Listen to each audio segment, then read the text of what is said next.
All right, ladies and gentlemen, in the city of Houston, H-Town, the city we love, thank you so much for joining us for this dress rehearsal of the Twin Toros podcast. I'm here with my man, Ruben Calaveo from 713 Houston Sports. Ruben, we went from competitors to compadres, my friend. Hey, man, here so we it sit. happens. Here we sit, man. Starting a new venture together. Obviously, we were both in the ESPN Houston Rock the Mic competition. If I may say so myself, brother, you killed it. And did probably, well. probably you, as well as myself, had many people telling you that you were their pick. They thought you should have won. Ah, I don't ain't know how that the many. worst, right? Like, you know what, man? I'm sorry you lost, but I think you were first. Like, don't Right. say that, bro. Just save it. Oh, Maybe tomorrow, but not right, right right. after a while. Absolutely. At the time, it stings a little bit too much. But I'm sure just as I am, bro, I know you're grateful for the opportunity. I don't know about you, Blast. but I thought it was cool as hell, man. I got to sit on the radio in Houston for 15 minutes and chop it up about Houston sports. And It was that's my what we love to dream. do.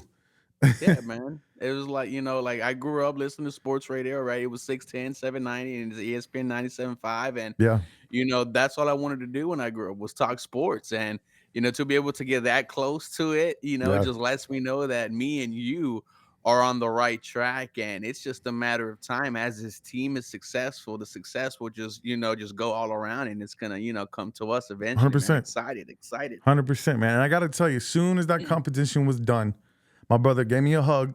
He told me I love you. And he said, go talk to Ruben.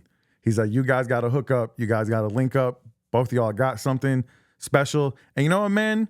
I think everybody in the room saw that night. And I got to say, man, he spoke it into an existence. And here we are. I got to give you credit for the name Twin Toros podcast. That is fire. This is why I believe this is going to be successful. You're bringing a young, fresh energy. I'm a little bit of an old head. But one thing I've been searching for is somebody who matched my grind, somebody who matched my passion. And I knew instantly when I saw you, and look, man, you've got a much larger following than I have, and you've got a lot of skin in the game. So I felt like it was a perfect match made in heaven, bro. I'm really looking forward to doing this. And we get to talk Houston Texans, man. And what a better time than to do right now at this period in their history, bro. So, Bro, what? so let's go ahead and hop into it, man. Week 1 is right around the corner. Look, man, we've already dealt with the draft. We've dealt with free agency. We've dealt with preseason. The roster's set now. 53-man is set. Practice squad is set. With what we know now, the first question I want to ask you, man, when we get this thing popping and getting started, headed into week 1 against the Colts, on a scale of 1 to 10, how confident are you going into week 1? I'm gonna give the Colts their due. My confidence is at an 8 right now. And here's the thing. I could have easily said a 10, but it's any given Sunday. This is the season that we've been waiting for. Since 2002 to right now, I am older than the Houston Texans. You, Nick, are definitely older than the Houston Texans, bro. Yeah, man. The And Oilers were here when I was a baby. and this is the most confident I've ever been. Yeah. I see the moves in the offseason. Like, I am so happy that we brought back Bobby Slowick. I am so happy we brought back quarterback coach Gerard Johnson, right? Continuing the development and the, investing into your young quarterback in CJ Stroud. You added Stephon Diggs. You added Daniil Hunter, who has 16 and a half sacks. You added Azeez Al-Shaair, who was now one of your captains. As of today, the leader in the middle of that defense. And then you tie that with the offensive rookie of the year, CJ Stroud. The defensive rookie of the year, Will Anderson Jr. Finalist for head coach of the year, D'Amico Ryans. And then you still think, well, I got, some of the guys who have been here a little bit before. You got Derek Stingley, who could shut down one half of the field. And it's just an exciting time right now in the H, man. And I've been telling everybody that will listen to me, this season is going to be special. And if you don't think it's going to be, if you're not ready to make history, then leave right now. I'll see you when we're hosting up the Lombardi. But let's freaking go. It's Yeah, baby. week 1 in 5 days. Nick, I'm hyped. I dig it, bro. I dig it, man. And you know what? I feel like 8 is also, it's a reasonable answer too. And actually, my confidence level, I did my show just a few nights ago, and I gave it an 8 as well. Mm. And the reason is, man, is because I know we've already heard, oh man, well, the schedule's a lot harder. Oh, CJ Stroud, they got tape on him now. D'Amico Ryans in his second year, they got tape on Slowick. We've heard all the reasons why this season is not going to be what a lot of Texans fans hope it will be. But here's the deal. At the end of the day, man, players play. And the Texans are too talented. You know, I'm not saying they're going to go 17-0, but they're too talented to not have a good season, be in the playoffs, and be a team that can make some noise once they get there. So yeah, I going into week 8, you know, I'm probably getting a little ahead of ourselves because I do want to get your outlook on the whole season. But I'm sorry, going into week 1 against the Colts. So I'll be honest with you, when I did my show, when the schedule first came out, I actually had us taking an L in this game. But that was before I saw the Colts in the preseason. Okay. Anthony Richardson did not look good, man. He really didn't. And No. I understand CJ Stroud didn't look great in the preseason last year, probably until maybe the third game. I was actually at the Dolphins game last year. It was not a good vibe in the building that day. But he was young. He was a rookie. We can't say that about Anthony Richardson. He's been in the classroom. Maybe he hasn't been on the field, but he's been in the classroom. He's been there. So he didn't look great to me, man. But I'm not saying that they still can't potentially have a great season. But I've heard rumblings of people already talking about, well, what if they have to bring in Joe Flacco? So I think there's more uncertainty with the Colts than there is with the Texans. And that's the reason I'm really confident going into week 1. I think we just know more about what the Texans are capable of. And that's, I think, is one of the main factors, right? Everyone is looking at Anthony Richardson. All the pressure is on him. All eyes are going to be on him. Nick, like you said, his preseason wasn't good. Yeah. And here's the thing. Yes, it is the preseason. And yes, I know these games don't matter. But when you look at some of the throws he was making, it looked bad. When you threw the pick 6 against the Cincinnati Bengals, it looked bad. And what we heard in practice prior to the preseason game was that he got messed up during training camp and their joint practices against the Cincinnati Bengals. They were saying he does not throw to players, he throws to open spots. And this is my key to the game, is make Anthony Richardson throw the football, because we have yet to see him hurt a team by that. We know how special he is on the ground. And here's the thing. I like Anthony Richardson. If we did not get CJ Stroud, I would have said I want AR-15. Yeah. And I could see the excitement from the Indianapolis Colts fan base, but I also need them to realize and understand the situation. If I went to them and said, hey, I have a quarterback who only played 8 quarters, and I had a quarterback who in year 2 in the preseason looked okay, I'll give him okay. Like, you're mad that other national media members are saying, oh, I'm out on Anthony Richardson. Here's the thing. It's what have you done for me lately? And now there's a blueprint. Right now I know what success is because I just saw CJ Stroud do that. Right. And you talk about the talent that we had. Let's talk about how he did that with no talent last year when his offensive line did not play one game together, or he lost Tank Dell for the end of the year against the Jacksonville Jaguars, where there was no running game until the middle of the season. Now you bolstered up all of your spots on the offense and the defensive side. And Ruben, I want to add to that real quick. But if you were not a Houston Texans fan or a Michigan fan, did you know who Nico Collins was last season? No. You had no clue who he was. Thing with Nico, we were like, my conversations with Nico started to show me what type of wide receiver you can be. Then when he had his nice stretch, with the Pittsburgh Steelers, and after that, I said, okay, you showed us you can be a number 1, but what type of number 1? Because to me, Nick, there's 2 types. There's the types that could get you the 1,000 yards, the Kenny Galladays, the Brandon Cooks, the Jarvis Landrys. They can get you 1,000. Yeah. But then there's the guys who are superstars who get you 1,200, 1,300, 1,400. Nico Collins had 1,297 yards. Yeah. What does that tell you? And he was the only weapon at the end of the year for CJ Stroud. Yeah. So he and not only that, the talent around him. When it's crunch time, man, when it's 3rd and 5, 3rd and 8, and you need somebody to make a catch, can you guarantee when everybody knows the ball is going to him, can he still get it? And that's the type of stuff we saw with Andre Johnson. That's the type of stuff we saw with DeAndre Hopkins. So that's the type of one I know that we're looking for. And the good news is we have possibly 3 guys who can be that on the field at the same time. So I have to feel really confident going into week 1. I feel like 8 is reasonable. I would love to say 10, but we'll get into it in a little bit. There are the Colts are no pushover for sure. But this is what I want to ask you, man. I want to know. I want you to give me 2 scenarios. Give me 3 points because you said you had some keys to the game. The Texans will win on Sunday if. Give me 3 things.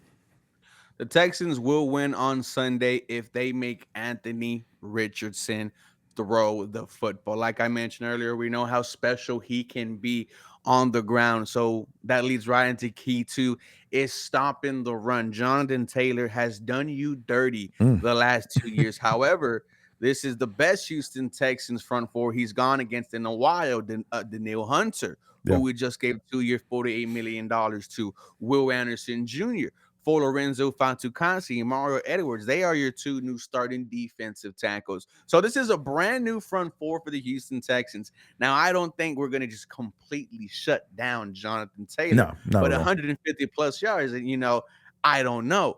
Right. If you take away the run from the Indianapolis Colts,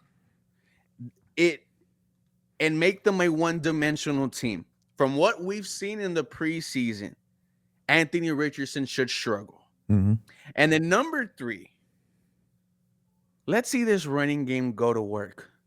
Because, man, hallelujah, Nick, we only had 3 100 rushing yard performances all year.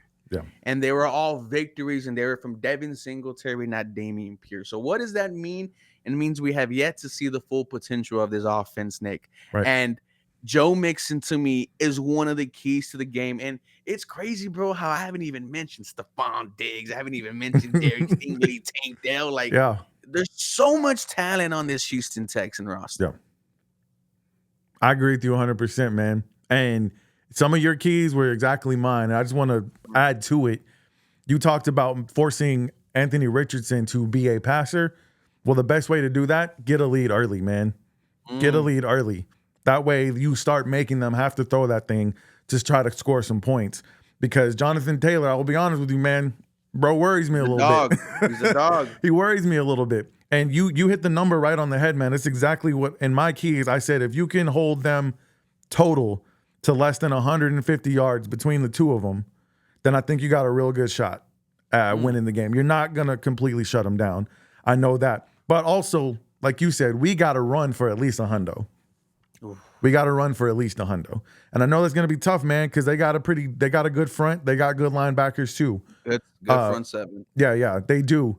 But I think if we can get on the board early and force them to start throwing the ball, and then if we can just get those chunk yards, man, get 4 or 5 yards of carry.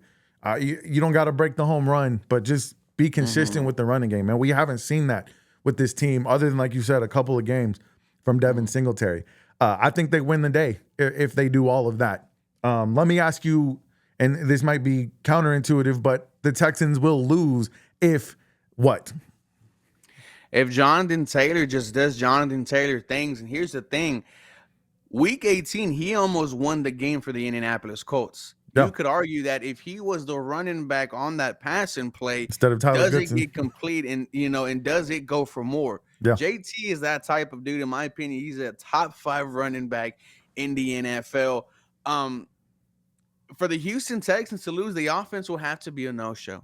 Yeah. And I think that would be the biggest news of the day is the Houston Texan offense with these brand new weapons on, the receiving core, the tight end. I mean, dude, every single offensive unit, got some type of weapon this year. Yeah. It would be a big story. And going back to your point earlier, how we haven't seen, this offense with a consistent running game and passing game. We kind of saw that in the preseason this year. There was a lot of dink and dunks in that Giants game with CJ Stroud. Yep. There was a lot of dink and dunks in the Steelers game as well. 3 different tight ends caught passes, and we saw Kate Stover, catch a little 4 yard and take it for 8 in the first down. We saw the same thing with Dalton against the New York Giants.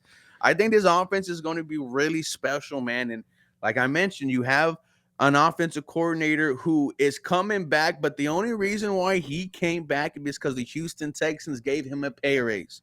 If they didn't do that, Bobby Slowick would have been a head coach somewhere else. For sure. So this is a big deal here. This is like when Ben Johnson decided not to leave the Detroit Lions. Like Bobby Slowick's that type of dude. So 100%. the offense would not, like, they would have to be a no-show, dude, for them to lose this game. And then, for my third and final point, they will lose if they lose the battle of the trenches. Yeah. If this offensive line lets that front seven of Indy, and they have Kwity Paye, who had 8 sacks last year, but not really that much of a threat in terms of pass rush. They will take them down on 3rd and long situations. They have a great defensive tackle unit in DeForest Buckner and Grover Stewart, and they just got I butcher his name, and I'm so sorry, but Leao, is that like? Yeah, that's good enough for me. Okay, we'll get it right by the time we get this thing going. Yeah. Now here's hopefully we're not saying his name much. They think he is gonna just absolutely wreak havoc. On Sunday, right? My boy from the roundtable, Derek, he predicted 3 sacks from him, not knowing he's going up against Larry Tunsil. Right. But that front seven could ruin your day if you let it. But I have confidence in my offensive line that finally gets to play one game together. Yeah, and you know what? They even in as many pieces as they were broken up into last season, they protected the pass well the entire season. Save the first 2 games where CJ spent a lot of time on his back. But honestly, CJ, you watched the games. He was being a little too careful and holding on to the ball a little too long in those games. Once he figured out how to get rid of the ball, the offensive line, even though I don't know if we had the same starting offensive line 2 games in a row the entire season. They did not play one game together. Yeah. So I'm looking forward to that as well, man. Hopefully, obviously, in every season, health is going to be important, but health is going to be extremely important. But just to piggyback off what you said, the Texans will lose this game if they just let the Colts run all over them.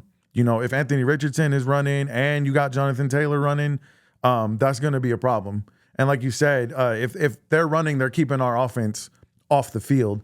So yeah, even if they are being productive while on the field, if they can't stay on the field long enough, then that's going to be a problem. That's the only way I really see them losing this game. So I think, like you said, the battle of the trenches, man, is going to be where the game is won and lost. And I like our chances. I really do, man. I think that even on the road, I think what I love about CJ is he's not scared of the moment, man. At all. That Colts game, the last game of the season, I was so happy to see them take that deep shot to Nico first play of the game. Because that's exactly what the balls on this team. That's what I'm saying, man. That is exactly what they needed to show confidence in their young quarterback to say, hey, man, we're going to sling this thing and we're going to go win this game and we're going to go to the playoffs. So, yeah, I'm really confident come week 1. We talked about Jonathan Taylor. Let's talk about their receiving core. And I know it's going to depend on can the quarterback get them the ball, but they got some weapons there too, man. Michael Pittman Jr., Adonai Mitchell. What do you think the Texans need to do with them? We got some rookies in the secondary, a little bit of inexperience. Does that concern you at all? Here's the thing. I like the Colts wide receiver room. I really do. I like all the AFC South's wide receiver room, but I think they're young. Here's the thing. Michael Pittman does not scare me whatsoever. He has last season did not eclipse more than 70 yards in either of the Houston Texans matchups. And here's the thing. He didn't face Derek Stingley in week 2. He faced him in week 18, and his stats were even lower than that. Yeah. A.D. Mitchell, their big draft pick, and he was supposed to be a first-round guy, fell to him in the second. He is going to be an absolute weapon. That speed is something that you're going to have to keep an eye on. They have another receiver entering year 2, their slot guy, Josh Downs. However, he is hurt, and it doesn't look like he might suit up against us. So one of their draft picks a couple years ago, Alec Pierce, will have to step up and fill that role. But against this Houston Texans secondary, man, it's not a question. They do not fear me at all, especially when, I know who's throwing them the football. Derek Stingley can really shut down half of a field. And we saw towards the end of the year, he shadowed the best wide receiver the opposing team had. It would not surprise me if he's shadowing Michael Pittman this game. It would not surprise me if they try to move him away from Derek Stingley. Derek Stingley's that type of dude. Yeah. Kamari Lassiter. And here's they're going to test him early. You feel like? I think they're going to test Kamari early. Well, let's see it. Yeah. Let's see it. Let's see. And Once this is again, it why comes you to have it comes back a to who's throwing the ball. comes So back to throwing the ball, but I want to see Kamara last year because we really did not see him in a lot of action. But yeah, however, he must have done well in training camp. He must have done well in the meetings for D'Amico Ryans to trust him with yeah, that number 2 cornerback spot. And here's the thing: at Georgia, he was locked down. yeah, He was absolutely locked down. I think he has a swagger that that he brings to the secondary. Your 2 safeties are Kalen Bullock and Jimmy Ward. And Jimmy Ward, you just want him to stay healthy. That's pretty much it. yeah. Kalen Bullock created so many turnovers with the USC Trojans. I hope he gets an opportunity to do it in week 1. Me I'm too. not worried about the Indianapolis Colts receiving room against our secondary. Is it mostly because of the receiving talent or because of who's throwing them the ball? It's a little bit of both. Okay. It's a little bit of both. Like I have not thought about Michael Pittman Jr. at all in this matchup. I'm Yeah. only thinking about Jonathan Taylor. Like, 100%. like week 18, did we say, oh man, I'm really worried about Michael Pittman Jr.? No, we say we're worried about Jonathan Taylor, and he turned out almost won the game for him. Yeah, for It's sure. a mixture of both, but I like the young talent there. There's some potential. Yeah, for sure. For sure. Well, man, it sounds like we're both really confident in the Texans' ability to win week 1. So I guess we're going to go ahead and mark it down and lock that thing in there, right?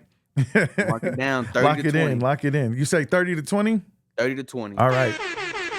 He's giving us a score, man. 30 to 20. All right. So let's talk about CJ Stroud real quick. This guy? Yeah, that guy right behind you. That guy right there? On Sunday, or at least this first week in week 1, there will be a record 15 black quarterbacks who will be starting for an NFL franchise in week 1. That is an NFL record. CJ is a part of that. So I'm sure that's something he's very proud of. I think he's been pretty outspoken about his advocacy in that regard. But I just want to talk about him as a quarterback. Yeah. For this season, what do you feel are reasonable expectations for CJ Stroud in year 2? It's hard to talk about that based off of what he did in year 1. When you have a stat in terms of touchdown interception ratio in year 1 compared to Tom Brady and Joe Montana, how does that not excite you as a Houston Texans fan? Yeah. When you see him play a full season without his starting offensive line playing 1 game together, and you realize that the only way you moved the ball was through him, was through his arm. It's hard not to get excited about this young man. And off the field, he does everything right. I mean, I think the only thing you could complain about was him driving Amber Rose home. What a crazy night that was, right, on Twitter and TikTok. Right. But this is a dude who lives the right way, who knows what his beliefs in. Every opportunity, he's going to thank our Lord and Savior above. I think we got the right guy. And, you heard Tank Dell on the Pivot podcast just a couple of days ago saying that, CJ really is about, the stuff he says in front of the cameras. It's not for gazy. It's not for show. Yeah. And this doesn't seem like a young man, right? This doesn't seem like he just got drafted last year. Wise beyond his years, for sure. He took us to our division championship. We got a playoff win. This year, dude, I'm expecting an MVP type of Go ahead and say it. Dude, like, Can you think he'll be in the imagine if MVP the conversation? Texans have an MVP at quarterback? Yeah, that just the thought of it makes me tingle, to be honest with you. So you think he'll be in that conversation this season? I mean, if he was in it in year 1 with basically no type of help around him, how can he not be in year 2 with all these upgrades and with the new mindset on the defensive side of the ball with the additions, bro? It's looking all like we're all in. Yeah, I agree with you 100%. The people from my generation, we had this saying, it was called "Ain't nothing to it but to do it," because we have every reason to believe that he's going to do it. Now it's just time to see it. And I would not be surprised if he was in the MVP conversation. But you know what? I also wouldn't be surprised. And I said this on my show before.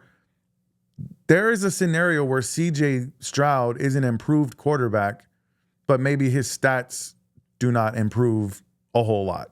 Because he had a really great season last year. And I know we all would love him to throw for 5,000 yards, 55 touchdowns, but that may not be what this team needs from him to be successful. And there is something to be said about the league having some tape on him now.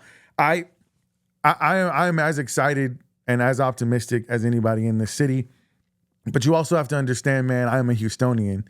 And so it's You got funny to get that out that mindset. no, You got 100%. you, No, 100%. I agree with you. And that's one of the reasons I started my show, because I want to help Houston get out of that mindset.